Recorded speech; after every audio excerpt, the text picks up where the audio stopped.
8장 21절에서 23절의 말씀입니다. 제가 받을 읽을 때 하나님의 말씀으로 받으시길 바랍니다.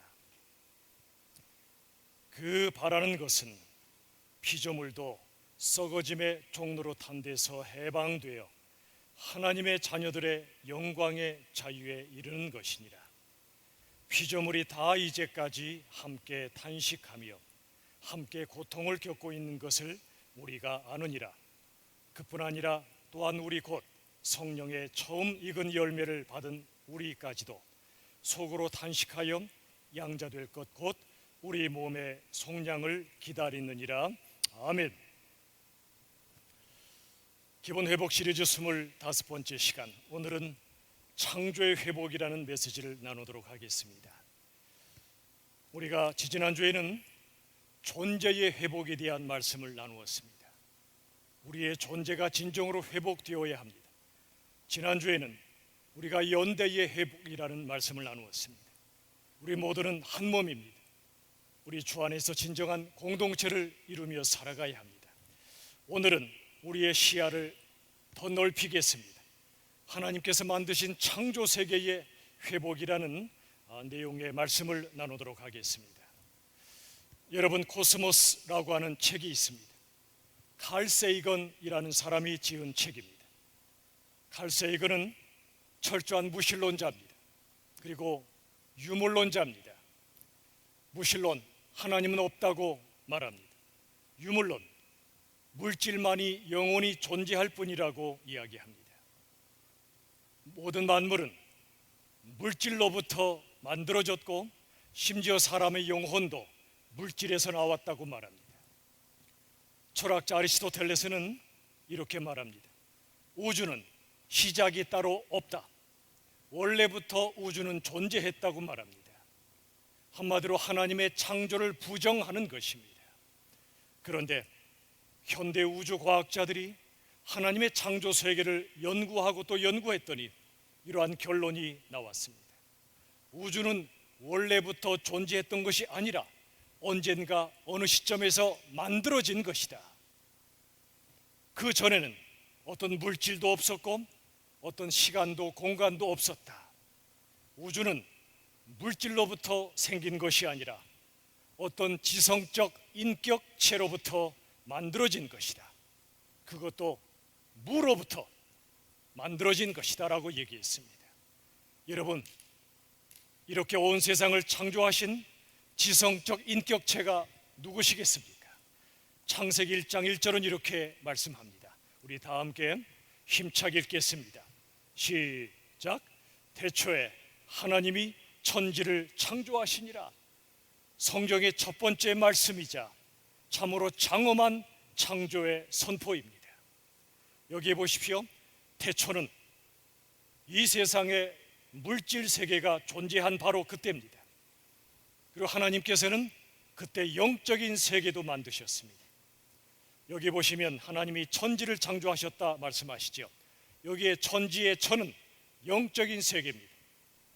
하나님의 보좌가 있고 천사들이 존재하는 하늘을 말합니다. 또한 천지의 지는 물질 세계를 말합니다.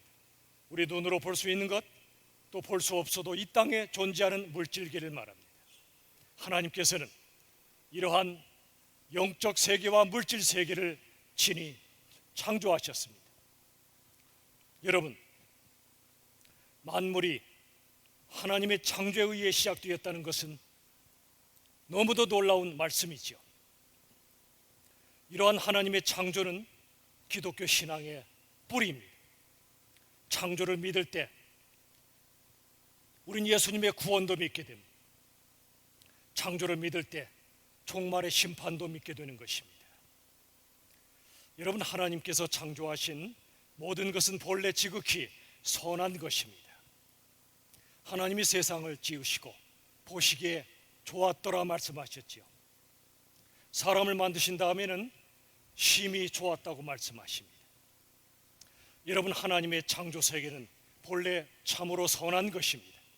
우리의 육체, 하나님이 만드셨기 때문에 육체도 매우 선한 것입니다. 비록 이제 우리의 몸에 병이 들고 고통이 있고 죽음이 있다 보니 육체가 선하다는 생각을 하지 않을 수 있습니다. 그러나 우리의 육체도 하나님이 지으셨기 때문에 선한 것입니다. 우리 예수님, 죄가 전혀 없으신 우리 거룩하신 예수님도 인간의 육신을 입고 이 땅에 오셨습니다. 우리를 구원하셨습니다. 우리가 예수를 믿어 우리 주님이, 성령님이 우리 안에 거하시면 구원받은 우리의 몸은 성전이 됩니다.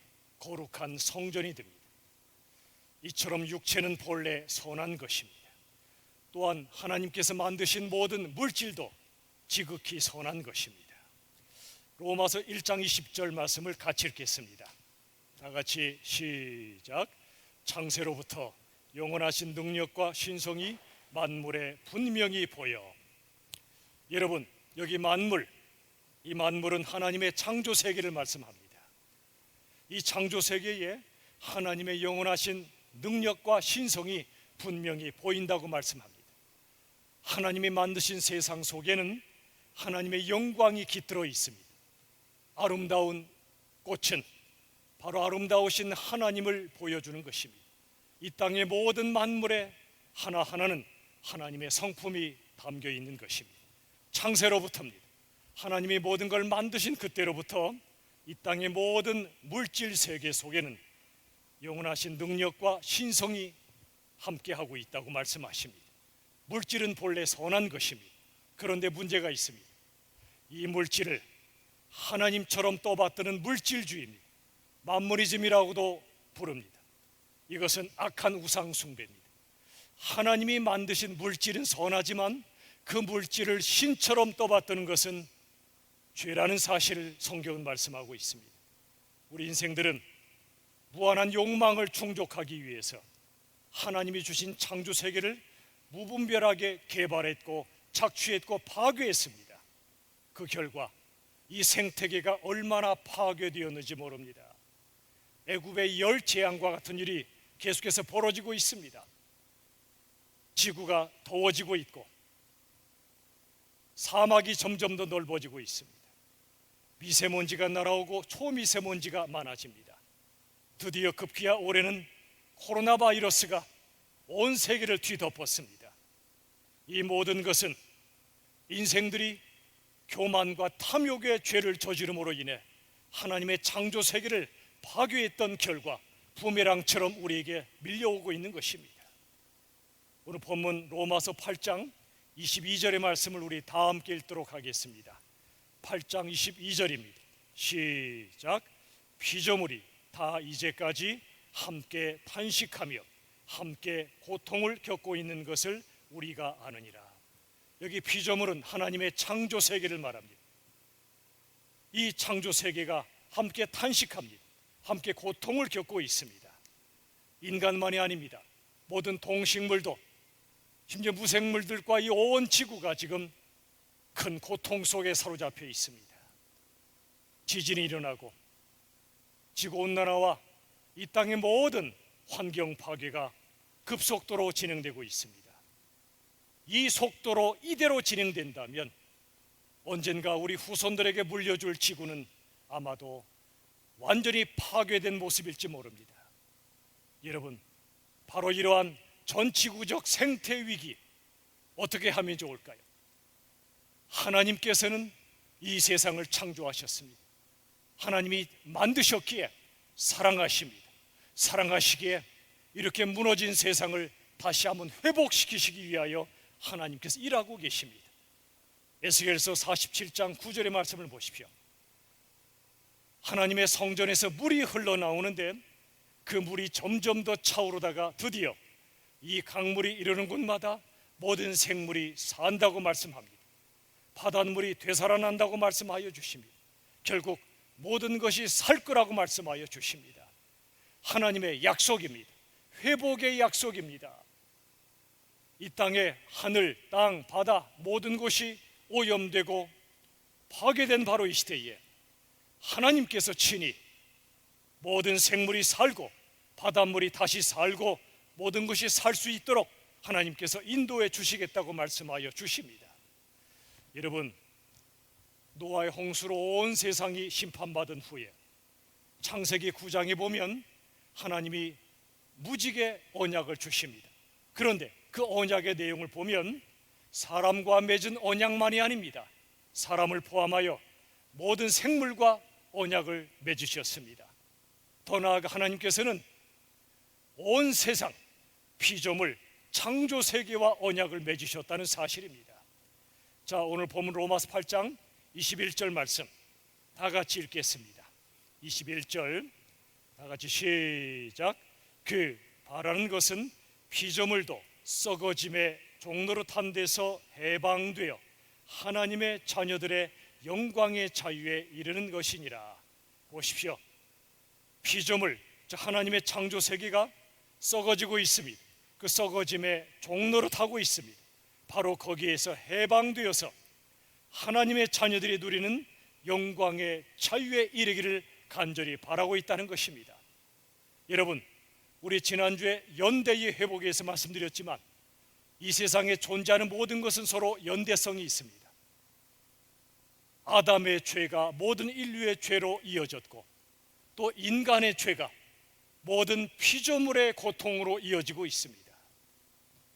이 땅의 모든 생물들이 죽으면 우리 인간에게도 엄청난 피해가 오게 되어 있습니다.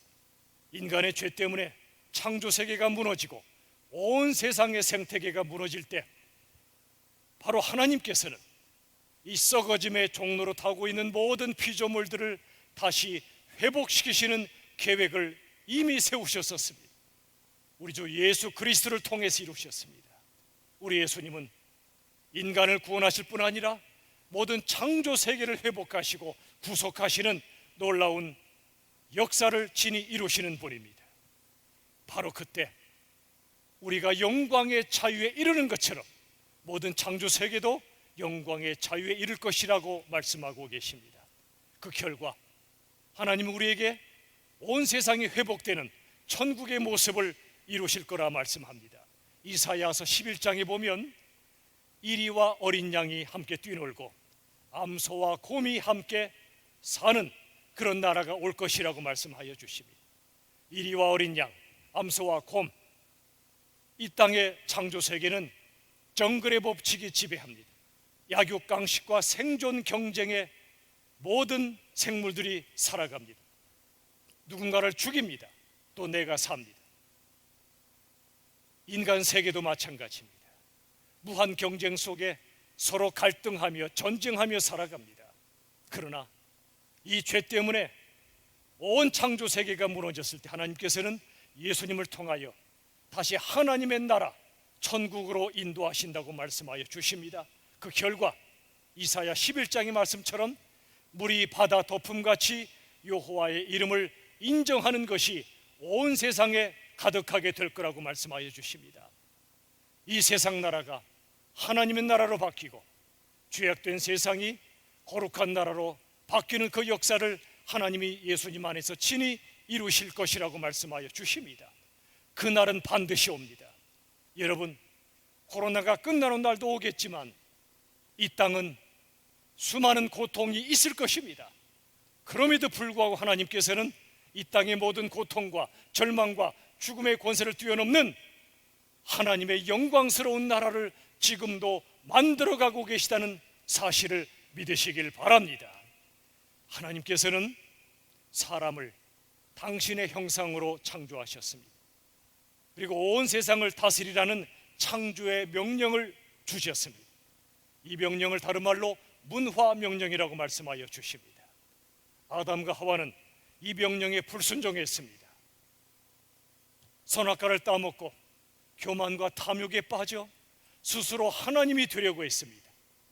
여러분, 창조주는 창조주요, 피조물은 피조물입니다.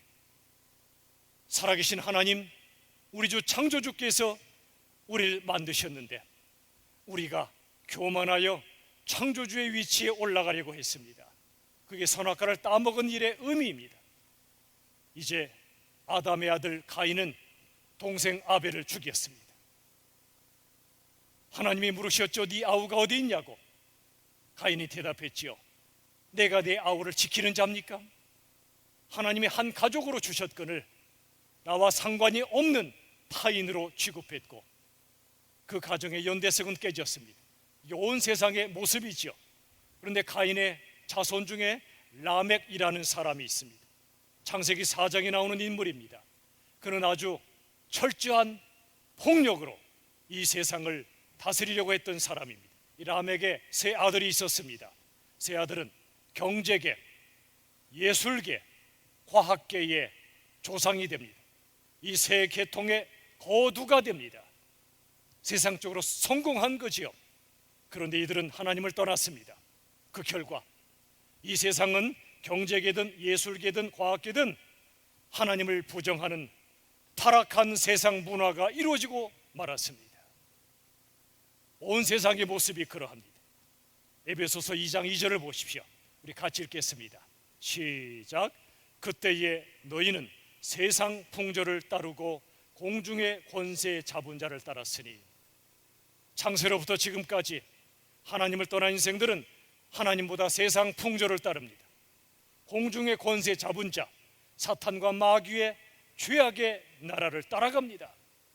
이 땅의 모습이 그러합니다. 그런데 하나님께서 예수 그리스도를 이 땅에 보내셨습니다.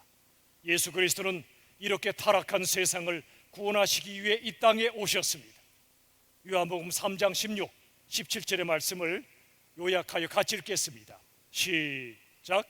하나님이 세상을 이처럼 사랑하사 독생자를 주셨으니 그로 말미암아 세상이 구원을 받게 하려 하심이라. 하나님이 세상을 이처럼 사랑하셨습니다. 여기 세상은 하나님의 창조 세계를 말합니다. 본래 아름다웠지만, 본래 선한 세상이었지만 죄로 인해 더럽혀지고 깨져버린 세상을 말합니다. 그런데 하나님은 이 세상을 이처럼 사랑하셨습니다. 이처럼이란 단어는 하나님의 아들 독생자 예수님이 이 땅에 오셔서 우리의 죄를 위하여 십자가에 죽으시기까지 사랑하셨다는 말씀입니다. 제가 하나님이라면 이렇게 하나님을 떠나 타락한 세상을 이처럼 사랑할 수 없었을 것입니다. 다행히 제가 하나님이 아닙니다. 인간이 하나님이 아닙니다. 하나님이시기 때문에 타락한 세상을 구원하시기 위하여 우리 예수님을 보내시고 십자가에 죽으시기까지 이처럼 사랑하셨습니다. 하나님은 타락한 이 세상을 이토록 사랑하십니다. 이 세상을 구원하길 원하셨다는 사실입니다. 바로 우리들도 죄로 인해 죽을 수밖에 없었던 인생들이었습니다. 예수님의 은혜로 우리가 구원받았습니다. 오직 믿음으로만 구원받습니다. 그런데 우리의 믿음의 현주소는 어떠합니까? 많은 분들이 예수 믿는 것을 마치 보험에 드는 것처럼 생각합니다. 생명보험이나 화재보험에 드는 것처럼 생각합니다. 천국의 영생, 영원한 생명을 보장해주는 생명보험, 또 지옥의 불구덩이를 면하게 해주는 마치 화재보험에 들었다고 생각합니다. 틀린 말은 아닙니다. 예수님은 영원한 보험이십니다. 그러나 우리가 예수 믿어 구원받는다는 것은 그런 정도의 수준이 아닙니다. 또 많은 분들이 예수를 믿는다는 것을 그저 문제 해결, 소원 성취, 세상적인 성공, 그런 정도 수준으로 생각하고 있습니다. 물론 우리가 예수를 제대로 믿으면 문제가 해결되기도 하고 소원이 성취되기도 하고 세상에서 성공하기도 합니다. 그러나 예수 안 믿어도 얼마든지 세상에서 잘 될 수 있습니다. 오히려 예수 믿는 사람 가운데 고난의 길을 걷는 사람도 있습니다. 그렇다면 예수 믿는 게 무엇입니까? 예수 믿는다는 것은 기독교 세계관을 가지고 산다는 것입니다. 기독교 세계관이 무엇입니까? 그건 내가 예수 믿어 천국의 한 자리 차지한다, 그 정도가 아닙니다. 우리가 예수 믿는다는 것은 죄로 인해 더럽혀진 온 세상, 창조의 세계를 하나님께서 다시 한번 회복시키심을 믿는 것입니다. 창조, 타락, 구속, 구속은 예수님의 은혜로 구원받는 것입니다. 온 세상이 창조되었지만 죄를 짓고 타락했으나 예수님의 은혜로 다시 회복된다는 역사, 이 흐름이 바로 기독교 세계관의 핵심이에요. 여러분, 죄 때문에 더러워진 창조세계 모습이 뭐죠? 우리가 뉴스를 통해서나 수도 없이 듣는 우리 현실의 모습들입니다. 경제적인 불의, 빈부의 격차, 환경의 오염, 그리고 핵의 문제, 이 땅의 모든 수많은 문제들이 바로 창조 세계가 무너진 모습들입니다. 하나님께서는 이러한 세상을 다시 회복하시길 원하십니다. 바로 이것이 진정한 믿음, 기독교 세계관을 가지는 것입니다. 종교개혁자 존 칼빈이나 아브라함 카이퍼는 이렇게 말합니다. 잘 들어보십시오. 하나님께서는 영혼뿐만이 아니라 창조세계 전체에 관심을 기울이신다. 세상의 모든 영역을 주권적으로 통치하신다. 그래서 창조세계의 모든 것을 변화시키고 회복하신다. 여러분, 세상의 모든 영역, 가정과 교회와 일터, 정치, 경제, 사회, 문화, 언론, 예술, 교육까지 이 세상의 모든 영역은 하나님께서 통치하고 계신 영역들입니다. 그러면 여러분, 구원은 무엇이지요? 구원은 내가 예수 믿어 천국에 가는 그런 정도로 끝나지 않습니다. 구원은 창조 세계 전체의 회복이자 완성입니다. 하나님의 구원 역사는 개인의 구원을 뛰어넘어 온 세상의 구원으로 나아가는 것입니다. 예수 그리스도는 한 개인의 구주일 뿐 아니라 온 세상의 주님이시란 말입니다. 여러분, 우리가 예수를 믿는데 그 예수님이 어떤 예수님이죠? 너무 작은 예수 아닙니까? 우리의 예수를 믿는 그 복음의 본질이 너무도 좁고 너무도 작지 않습니까? 순교자들, 예수를 위하여 살다 죽는 순교자들, 왜 그랬을까요? 그들이 믿고 의지하며 살았던 예수 그리스도는 하나님이시기 때문에 그렇습니다. 하나님이시기 때문에 예수를 위하여 살고 죽을 수 있었던 것입니다. 순교하는 순간에도 찬양하며 기뻐하며 우리 주님의 그 십자가의 길을 걸었던 것입니다. 사랑하는 여러분, 우리가 믿는 예수님은 너무 작지 않습니까? 우리가 믿는 하나님은 너무 작은 하나님이 아니십니까? 예수 그리스도는 한 개인의 구주를 뛰어넘어 온 창조 세계의 주님이심을 믿으시길 바랍니다. 우리가 하나님의 창조를 믿는데 창조해 주신 그 창조 세계를 우리가 너무도 죄 때문에 오염시켰습니다. 지금도 예수 믿는 우리도 세상 문화를 따라갈 때가 많이 있습니다. 신천지를 절대로 용납할 수 없죠. 그런데 신천지처럼 이단 사입이 그 이상으로 악한 이단이 있습니다. 그런데 교회가 그 이단을 너무나 쉽게 용납합니다. 그 이단의 이름은 세속주의란 이단입니다. 세속주의는 하나님의 방식이 아니라 세상의 악한 방식을 우리가 수용하는 것입니다. 교회도 어느 사이에, 우리도 모르는 사이에 말씀의 방식이 아니라 세상 방식으로 살아갈 때가 얼마나 많은지 모릅니다. 자, 로마서 12장 2절 말씀을 보십시오. 상반절에 보시면 우리 같이 읽겠습니다. 시작. 너희는 이 세대를 본받지 말고. 여기 너희는 예수 믿는 하나님의 자녀를 말합니다. 로마서 12장 앞에 11장까지의 말씀은 타락했던 인생들을, 또 온 창조 세계를 예수 그리스도 안에서 구원해내신 하나님의 역사를 기록합니다. 그리고 12장에는 그렇다면 하나님의 백성들이 어떻게 살아야 하는지를 말씀하는데 12장 2절의 말씀은 너희는 이 세대를 본받지 말라고 말씀합니다. 이 시대는 하나님을 떠난 타락한 세상을 말합니다. 여기에 본받지 말라는 말씀은 이 세상에 동화되지 말라는 것입니다. 교회가 세상이 돼서는 안 된다는 것입니다. 현대 수많은 교회들이 기업화되고 있습니다. 교회가 회사처럼 된다는 말입니다. 그래서 대기업을 키우듯 대형교회를 추구합니다. 세상의 방식으로 목사가 그 공동체의 주인이 되고 말았습니다. 아닙니다. 이게 바로 세속주의의 물결에 휩싸인 우리의 모습일지 모릅니다. 여러분, 이 시대를 본받지 말라, 이 시대 문화에 동화되지 말라, 더 나아가 길들여지지 말라는 뜻입니다. 세상 방식에 길들여지지 마라. 요한일서 2장 15절 말씀 같이 읽겠습니다. 다 같이 시작. 이 세상이나 세상에 있는 것들을 사랑하지 말라. 여러분, 세상은 본래 하나님의 창조 세계죠. 본래 선한 것입니다. 그러나 죄 때문에 이제는 오염되었고 타락한 세상입니다. 이 세상을 사랑하지 말라, 하나님보다 세상을 사랑하지 말라고 말씀하여 주십니다. 여러분, 요한복음 17장은 예수님이 십자가에 달리시기 전에 대제사장으로서 드린 기도입니다. 이 기도의 내용 중에 아주 중요한 내용이 있습니다. 이것입니다. 그리스도인은 누구인가? 그리스도를 따르는 그리스도인은 세상 속에 살지만 세상에 속하지 않은 사람들이라고 말씀하여 주십니다. 아주 중요한 메시지입니다. 우리 모두는 세상 속에 살아야 합니다. 여기를 떠나 어딘가로 세상을 등지고 살 수 없습니다. 그러나 우리들은 세상에 속한 존재들이 아닙니다. 우리의 소속은 이 세상이 아닙니다. 우리의 주인은 세상이 아니라 하나님이시기 때문에 그렇습니다. 기억하십시오. 그리스도인은 세상 속에 살지만 세상에 속하지 않았음을 말이죠.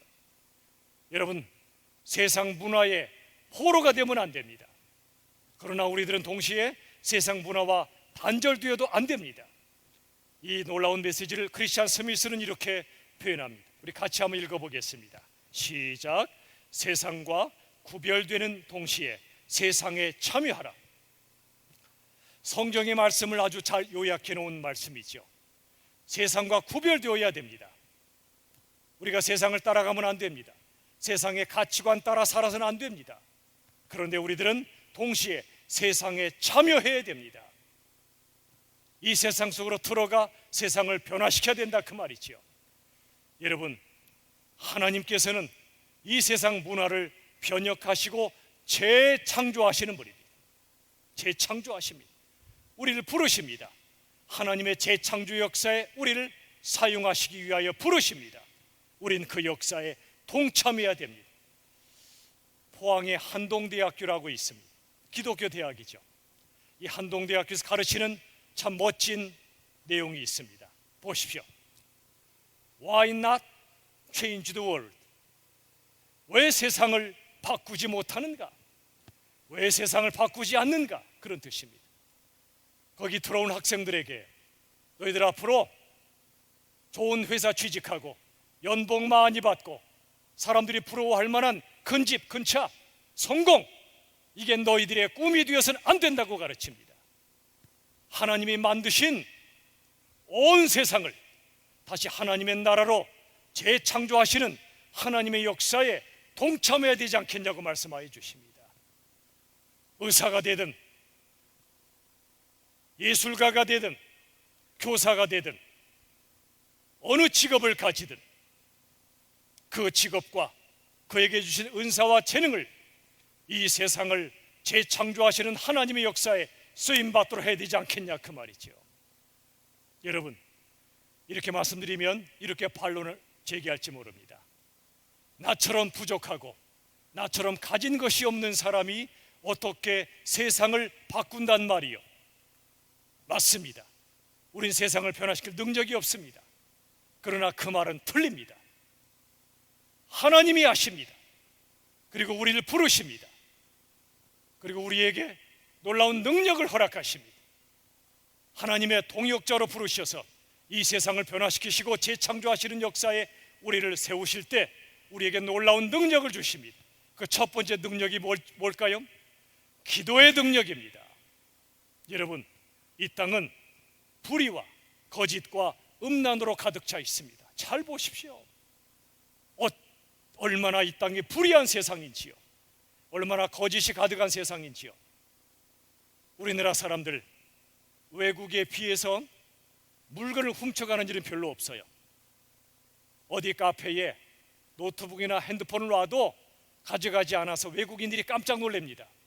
그런데 우리나라의 가장 만연한 죄악 중에 하나가 거짓입니다. 뿌리 박혀 있는 거짓이 우리나라 문화에 얼마나 많은지 모릅니다. 더 나아가 음란입니다. 우리나라의 음란의 문화는 하나님이 심판하셨던 소돔과 고모라보다 100배, 1000배 더 강한 문화가 우리나라의 음란의 문화입니다. 옛날에 우리나라 회사에서 저녁에 회식을 나가면 1차로 안 끝납니다. 2차, 3차를 갑니다.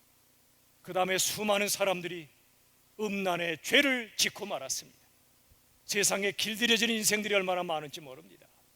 어쩌면 요즘 음란 문화가 가득한 곳곳마다 코로나가 파고들었는지도 모르겠습니다. 우리가 기도해야 됩니다.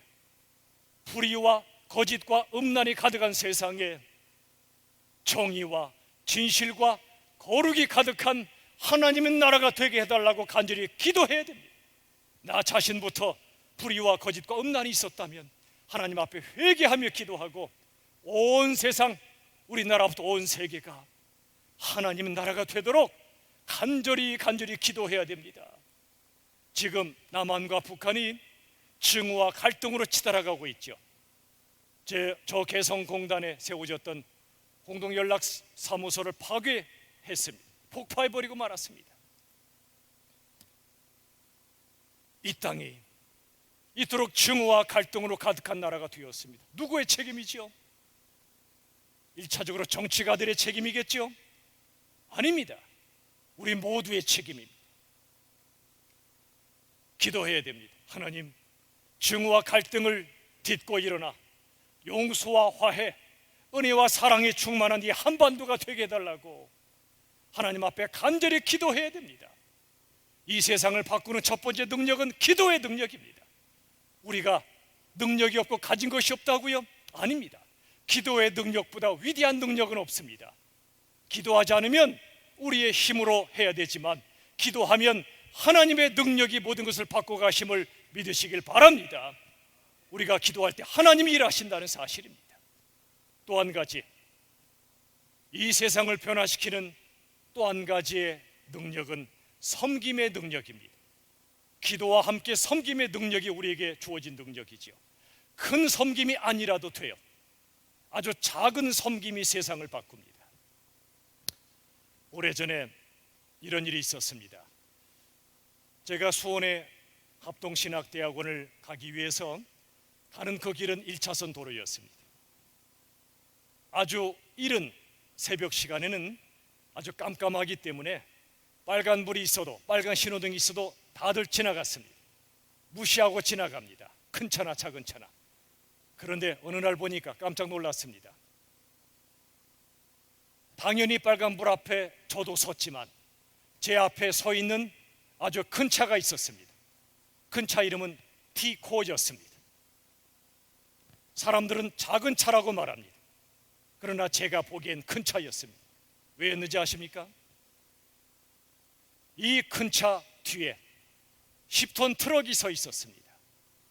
이 작은 차가, T코가 빨간불 앞에 당당히 서 있으니까 뒤에 아주 큰 트럭이 불빛을 비추고 하이빔을 켜고 빵빵대면서 가라고 그렇게 외쳤습니다. 그런데 그 T코는 꿋꿋이 서 있었습니다. 한 1년이 지났습니다. 그로부터 1년이 지난 후에 그 도로에서 빨간불에서 가는 차는 한 대도 없었습니다. 그 T코 한 대에 작은 섬김이 문화를 바꾼 것입니다. 교통 문화를 바꾼 것입니다. 여러분, 세상은 큰 섬김으로 바뀌는 거 아닙니다. 우리 한 사람 한 사람 작은 자들의 작은 섬김으로 바뀌는 것입니다.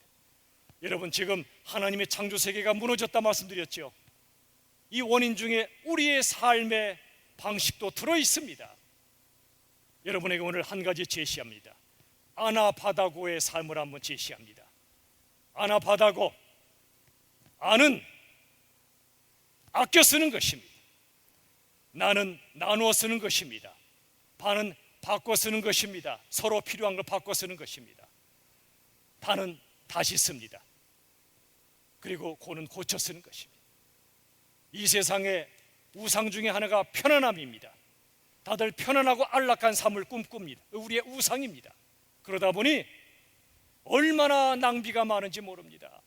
그 결과 이 세상이 오염되었고 지구가 신음하고 있습니다. 우리 교회 처음에 하나님이 세우셨을 때 이런 말을 같이 나누었죠.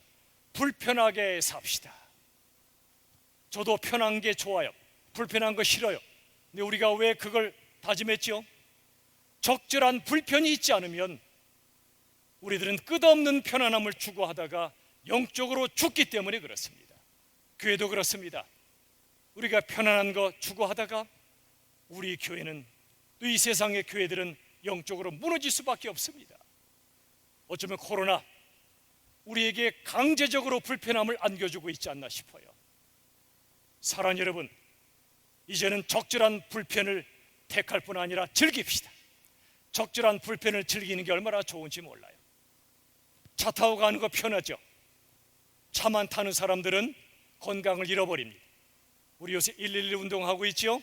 성경 일독, 하루에 한 사람 연락하기, 또 하나가 뭐죠? 하루에 만보 걷기입니다. 걷는 건 불편한 거예요. 그러나 불편해야 살아요. 차만 타고 편해지면 죽어요.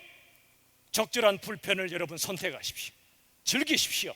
그래야 내가 살고 이 창조 세계가 살아난다는 사실입니다. 아, 나 바다고 잊지 마십시오.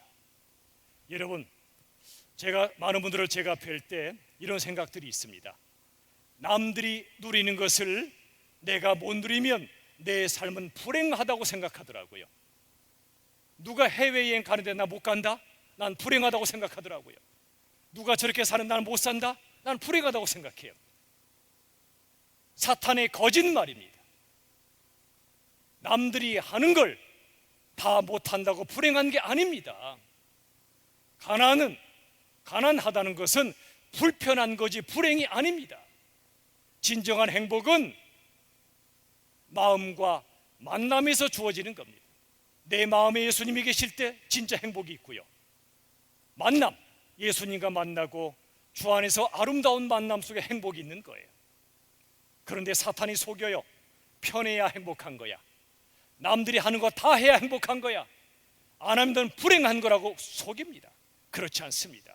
여러분, 하나님 주신 것만으로도 충분히 살 수 있다 라고 생각하십니까? 그게 바로 자족의 삶입니다. 자족. 하나님 주신 것만으로도 살 수 있다. 한 달에 얼마를 주시든 얼마든지 살 수 있다라 믿는 사람이 진짜 부자입니다. 내가 아무리 가져도 여전히 나는 가진 게 없다 생각하는 자들은 평생 빈궁하게 살 것입니다. 사랑하는 여러분, 우리 한번 약속합시다. 하나님이 주신 것만으로도 충분히 살 수 있다. 이 자족의 삶은 살아봅시다. 그래야 내가 살고 이 창조 세계가 살아나기 시작할 것입니다. 말씀을 맺겠습니다. 사랑하는 여러분, 복음이 무엇입니까? 복음은 무너졌던 창조 세계가 예수님을 통하여 다시 새롭게 창조되는 것이 복음입니다. 마태복음 3장 2절에 보시면 예수님의 초림, 예수님이 처음 이 땅에 오셨을 때 이렇게 말씀합니다. 같이 읽겠습니다. 시작. 천국이 가까이 왔느니라. 우리는 흔히 천국은 가는 곳이라고만 생각하지요. 그게 전부가 아닙니다. 천국이 가까이 왔다고 말씀하세요. 이 천국은 예수님을 가리켜요. 하나님께서 이 땅에 예수님으로 오셨다는 것입니다. 천국은 하늘에만 있지 않고 이 땅으로 침투해 들어왔다는 말이지요. 놀라운 것은 계시록 21장의 말씀입니다. 이 말씀은 예수님의 재림 때의 말씀이죠. 이렇게 써 있습니다. 같이 한번 읽어봅시다. 시작. 또 내가 봄에 거룩한 성 새 예루살렘이 하나님께로부터 하늘에서 내려오니 그랬습니다. 잘 보세요. 거룩한 성 새 예루살렘을 보지요. 세상에 타락한 바벨론 큰 성이 아니고요, 거룩한 성 새 예루살렘이 이 땅에 내려온다는 것입니다.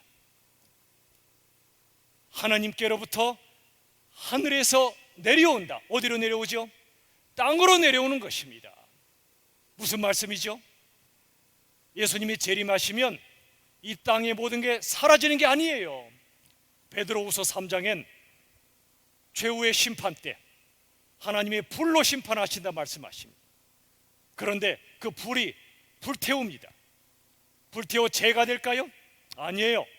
거기 하나님의 불은 정화의 불입니다.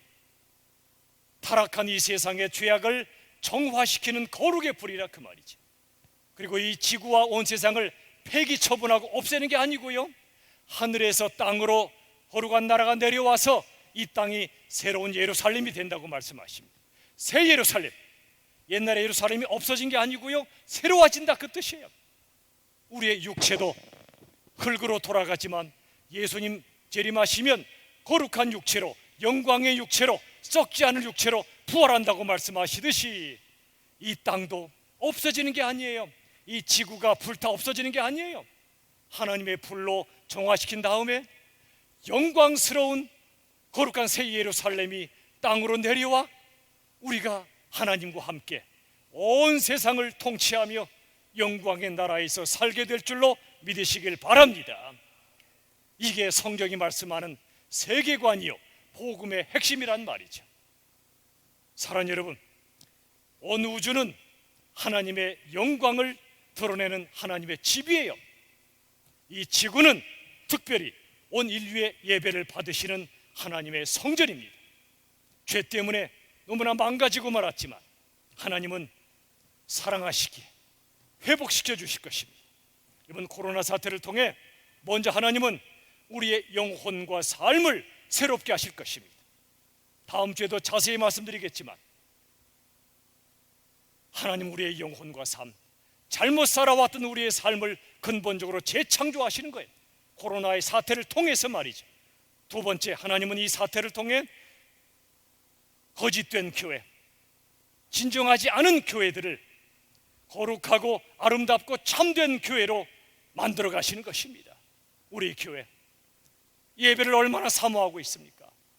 옛날에 습관적으로 드렸던 예배를 멈추게 하시고 예배가 얼마나 영광스러운가를 다시 깨닫게 하시고 이 공동체 예배자를 간절히 사모하고 완전히 사모할 때 하나님이 우리에게 그 공동체 예배 날을 주실 줄 좀 믿습니다. 그리고 교회만이 아니라 이 세상 사회의 정의와 문화의 변혁과 남북의 평화와 온 세상을 하나님의 나라로 만들어 가시는 그 역사를 하나님 이루어 가실 것이라 그 말이에요. 궁극적으로 예수님이 다시 오실 때 새 하늘과 새 땅으로 이 세상을 새롭게 창조하신다는 걸 믿으시길 바랍니다. 하나님은 새 창조의 하나님이세요. 걱정하지 마십시오. 하나님이 하실 것입니다. 코로나도 극복하게 하시고 하나님이 이 땅의 모든 죄를 맑히시고 정화시키신 후에 하나님이 친히 예수님 안에서 교회들을 통해 우리를 통해 하나님 나라를 이루어 가심을 믿으시길 바랍니다. 이런 하나님의 놀라운 역사에 동참하는 영광을 누리시기를 우리 주 예수님의 이름으로 축원합니다. 우리 함께 이 시간 세 가지의 기도 제목으로 기도하겠습니다. 첫 번째, 죄악으로 더럽혀진 창조 세계, 자연 만물만이 아니라 정치, 경제, 사회, 문화 모든 세계가 아름답게 회복할 수 있도록. 두 번째, 증오와 갈등으로 치닫는 남한과 북한이 용서와 화해로 나아갈 수 있도록. 세 번째, 코로나가 진정되어 감격적이고 진정한 공동체 예배를 온전히 드릴 수 있도록 우리 시간에 합심하여 하나님 앞에 간절히 기도하겠습니다. 살아계신 아버지 하나님, 은혜를 더하여 주시옵소서. 나와 모든 사람들의 죄악을 무너진 창조 세계가 온전히 회복될 수 있도록 역사하여 주시옵소서. 하나님, 지구 환경, 정치, 경제, 사회, 문화 모든 영역을 하나님을 떠난 세상의 죄악을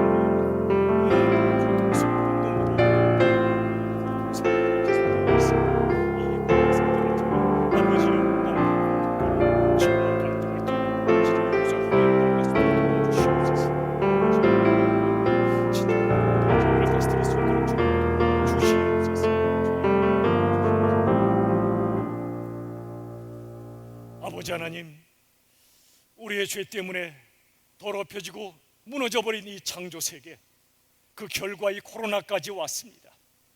우리가 진정으로 우리의 죄를 회개하게 하시고 다시 한번 이 창조세계가 회복될 수 있는 은혜를 허락하여 주시옵소서. 남북한이 지금 극한으로 대치하고 있습니다. 다시는 이 땅에 전쟁의 참사가 일어나지 않도록 도와주시되 우리 남한과 북한이 하나님 앞에 회개하며 다시는 증오와 갈등과 전쟁으로 치닫지 않도록 주께서 은혜 베풀어 주시옵소서. 용서하며 사랑을 베풀며 화해하는 그것이 우리 인간의 눈에는 불가능해 보이지만 예수를 믿는 우리들이 먼저 기도하며 하나님이 하실 것을 믿음으로 나아가는 저희들 되게 하여 주시옵소서. 열비전교회 이 땅에도 모든 교회들이 코로나로 인해 위축된 예배 생활을 하고 있는데 아버지여 긍휼을 베풀어 주시고 하나님께서 진정한 현장 예배와 공동체 예배를 허락하여 주시옵소서. 예배를 사모하고 또 사모하는 간절한 마음을 우리 안에 일으켜 주시고 우리 마음 속에서부터 진정한 예배에 부흥이 있게 하여 주시옵소서. 감사하옵고 예수님의 이름으로 간절히 기도하옵나이다. 아멘.